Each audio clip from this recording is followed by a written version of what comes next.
Shalom, Yashala, Shalom. Dawarabban Yashala coming out with a new episode of Bringing Out the Precepts. First and foremost, I want to give all praise and glory to Abba Yahweh, Ba'Shem Mashiach Yahushai, Ba'Shem Rakar Kadash, true fathers and deliverance Savior's name in ancient Paleo-Hebrew. Dawarabban Yashala, another episode of Bringing Out the Precepts. And today we're going to be covering the Memorial Days of Purim. The Memorial Days of Purim. We're going to be covering Esther, the book of Esther, the 9th chapter. The book of Esther, the 9th chapter. I'm going to start reading some of the chapter just to get it in context, and then I'm going to, just for, to save a little time during this sit down. Okay, so the book of Esther, chapter 9. Hope everybody's doing Most High blessed. Getting, just preparing for the Shabbat, which is tomorrow. But I wanted to come out with this lesson and bring it into context as far as the first verse here in Esther chapter 9. Okay, so let's get into it. Esther chapter 9, verse 1, and it reads, "Now in the 12th month, that is the month Adar. Now in the 12th month, that is the month Adar." And if you know, and if you're following the Hebrew Israelites, I mean, our yearly is different than Esau's world. Okay, so right now we are in the 12th month of Adar. Okay, because we know the month of March, which is the month of renewing, when everything blossoms and everything refreshes, the flowers and the trees, everything grows back in the springtime, the refreshing time. We know we're in the season of March, and we also know it's the season of the Passover and the Feast on Unleavened Bread. And we know that per the precepts, the first month of the year is the month of Abib, where we're commanded to keep the Passover and the Feast on Unleavened Bread. Okay, so Esther 9 and verse 1, "Now in the 12th month, that is the month Adar, on the 13th day of the same, when the king's commandment and his decree drew near to be put into execution, in the days that the enemies of the Jews hoped to have power over them, though it was turned to the contrary, that the Jews had ruled over them that hated them."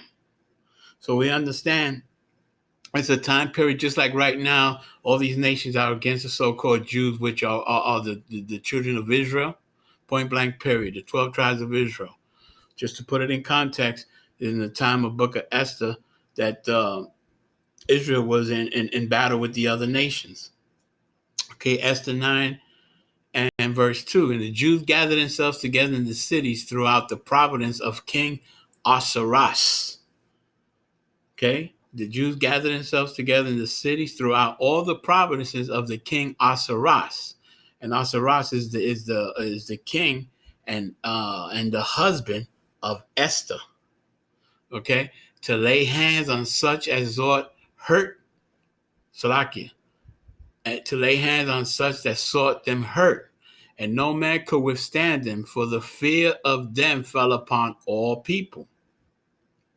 Esther 9 and verse 3, "And all the rulers of the province and the lieutenants and the deputies and the officers of the king helped the Jews because the fear of Mordecai fell upon them." Esther 9 and verse 4, "For Mordecai was great in the king's house, and his fame went out throughout the province. For this man Mordecai waxed greater and greater." Okay. Esther 9 and verse 5, "Thus the Jews smote all their enemies with the stroke of the sword, and slaughter and destruction, and did what they would unto those that hated him." Just to put it in context, that Israel was in battle during this time. Okay, during this time. I'm going to drop down to verse 15 for time, to allow time I just want to bring out some key points here. The Memorial Days of Purim, which I hope a lot of Israelites are familiar with, because we're commanded to observe these Memorial Days throughout your generations. And we're going to get to that further in the lesson. Okay, Esther 9 and verse 15. For the Jews that were in Shushan gathered together on the 14th day also of the month Adar, and slew 300 men at Shushan. But on the prey they laid not their hands. Esther 9 and verse 16. But the other Jews that were in the king's province gathered themselves together and stood for their lives, and have rested from their enemies, and slew of their foes 75,000. Okay? But they laid not their hands on prey.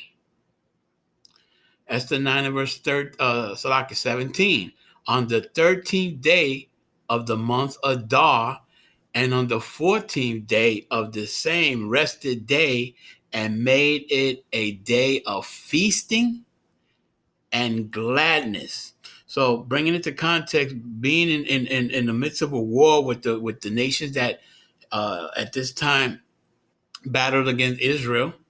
Okay, on the 13th day, the month of Adar, and the 14th day, the same rested day, and made it a day of feasting and gladness.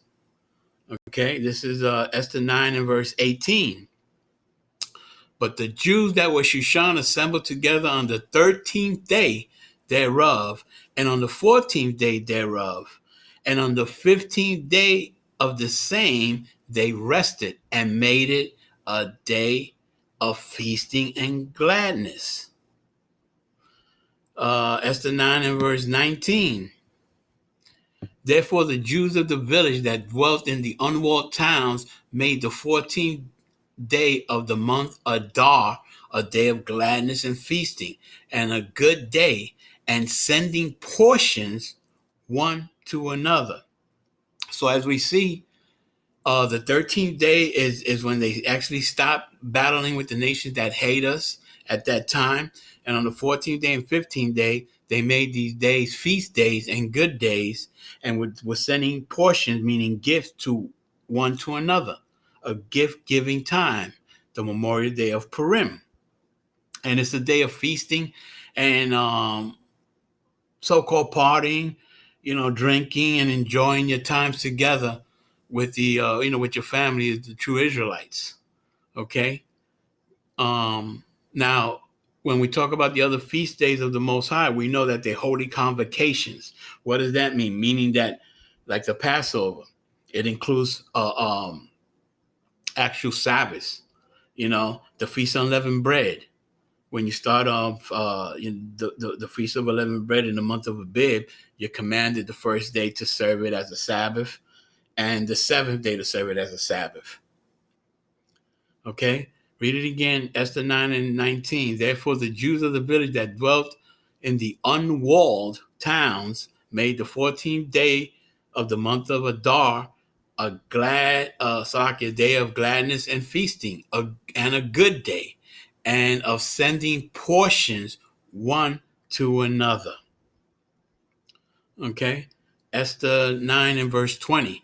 And Mordecai wrote these things and sent letters unto all the Jews that were in the province of the king Ahasuerus, both nigh and afar.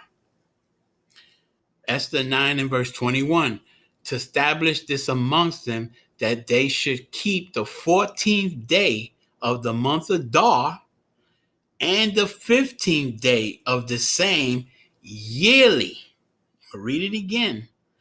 To establish this amongst them, that they should keep the 14th day of the month Adar, and the 15th day of the same yearly. So we know these days, the 14th or 15th month of Adar, which is the 12th month of the Hebrew calendar, we're to recognize and keep a memorial, the Memorial Day of Purim.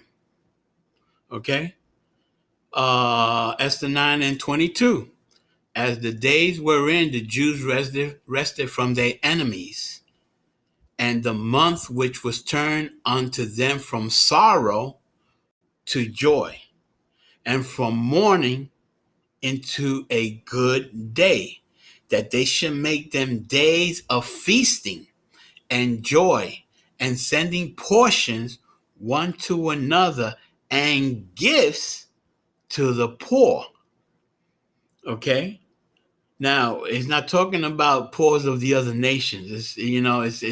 It's within our family, because it's Israel getting together during this time. Okay, I'm going to read it again. Esther 9:22. As the day wherein the Jews rested from their enemies, and the month which was turned unto them from sorrow to joy, and from mourning into a good day, that they should make them days of feasting and joy, and sending portions one to another, and gifts to the poor. Okay? Like I say, it's a gift giving time. It's a feasting time. It's a time of joy, stepping away from actual battling the other nations that come against the Israel. As today, all these nations are still battling us out here in Babylon the Great, the United States of America. Point blank, period. You go to Psalms 83. The Most High God has his most wanted list, beginning with so-called Edom. Okay? You can look it up for yourself. That's the 10 most wanted list, the criminals of the Most High God, in Psalms 83, verse 6. Okay? Esther 9:23. And the Jews undertook to do as they had begun, and as Mordecai had written unto them. So Mordecai sent out these letters to the Jews that they should take time to celebrate these feast days, and make them good days and days of sending portions to one another. Let's move on. This lesson, I didn't want to make it too long. I just wanted to cover the memorial days of Purim. So all the Israelites out there, the people of the Most High, has an understanding. They can go back into Esther, the 9th chapter, and recap themselves and get the key points. This is Esther 9 and verse 23. And the Jews, Salakia, 24. Esther 9 and 24. And it reads, because Haman, the son of Hamadas, the Agagite, the enemy of all the Jews, had devised against the Jews to destroy them, and had cast pur, that is, the lot to consume them and to destroy them. Okay? Again, Salaki on the pronunciations. Agite, the enemy of the Jews, had devised against the Jews to destroy them, and had cast pur, that is, the lot to consume and to destroy them. Esther 9 and verse 25. But when Esther came before the king, he commanded by letters that his wicked device, which he devised against the Jews, should return upon his own head, and that he and his sons should be hanged on the gallows. As we see, they were hanging in the ancient days, as they hanged our brothers and sisters here in Babylon the Great, the United States of America. Esther 9 and 26. Wherefore they call these days Purim, the name of Pur. Therefore, for all the words of this letter, and that which they had seen concerning this matter, and which had come up unto them. Okay, so they call these days, the 14th and the 15th day of the month of Adar, they call these days Purim. Okay? After the name of Pur. Therefore, for all the words of this letter, and all that which they had seen concerning this matter, and which had come unto them. Esther 9 and verse 27. And it reads, the Jews ordained and took upon them and upon their seed, and upon all such as join themselves unto them, so as it should not fail, that they would keep these 2 days according to their writing, and according to their appointed time every year. But read it again. The Jews ordained and took upon them and upon their seed, and upon all such as join themselves unto them, so as it should not fail, that they will keep these 2 days according to the writing and according to the appointed time every year. So we're talking the month of Adar, the 12th month in Hebrew calendar, and we're talking on the 14th and 15th day. Okay, they stopped the war with the other nation on the 13th, and they prepare for these feast days. Okay, and will keep these 2 days according in their writing and according to their appointed time every year. Now, this is the key point. One of the key points, Esther 9 and verse 28, and that these days should be remembered and kept throughout every generation, every family, every province, every city, and that these days of Purim should not fail from amongst the Jews, nor the memorial of them perish from their seeds. Okay, so we're commanded to observe these days as a memorial. Okay, the 14th and the 15th day of the month of Adar, which is the 12th month in the Hebrew calendar. Can we read it again? Esther 9 and verse 28. And that these days shall be remembered and kept throughout every generation, every family, every province, every city, and that these days of Purim shall not fail from amongst the Jews, nor the memorial of them perish from their seeds. Esther 9 and 29. Then Esther the queen, the daughter of Abrael, and Mordecai the Jew, wrote with all authority to confirm this second letter of Purim. Okay? Esther 9 and verse 30. And he sent the letters unto all the Jews to the 127 provinces of the king of Ahasuerus with words of peace and truth.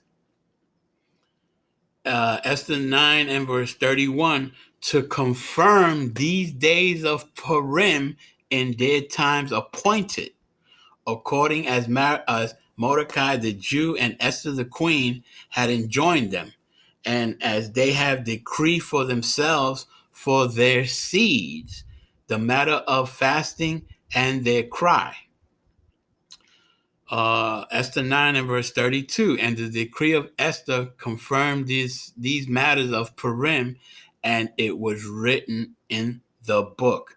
Again, these are not holy convocations as the Feast of Unleavened Bread, Feast of Tabernacles, First Fruits, so forth and so on. These are not Sabbath days, the 14th and the 15th days. These are days of celebration, time of gift giving to each other, and to the poor, and we're commanded that to remember to keep them throughout your generation, throughout every family, every province, every city, and that these days of Purim should not fail from amongst the Jews.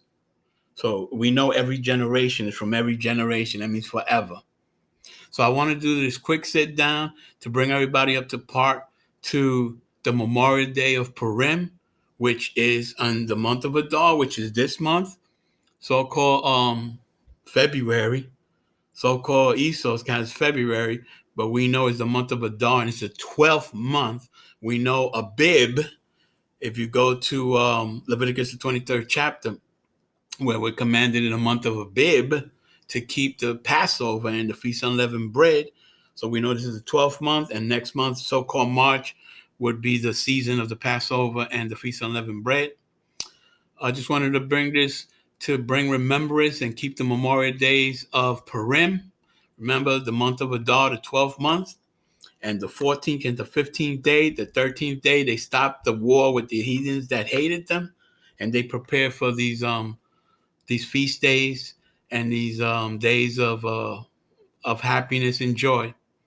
I hope it was edifying, Yasha Allah. Remember the memorial days of Purim coming up. I hope everybody's most high blessed. Our kingdom is nigh. And with that, I say endure to the end. Shalom.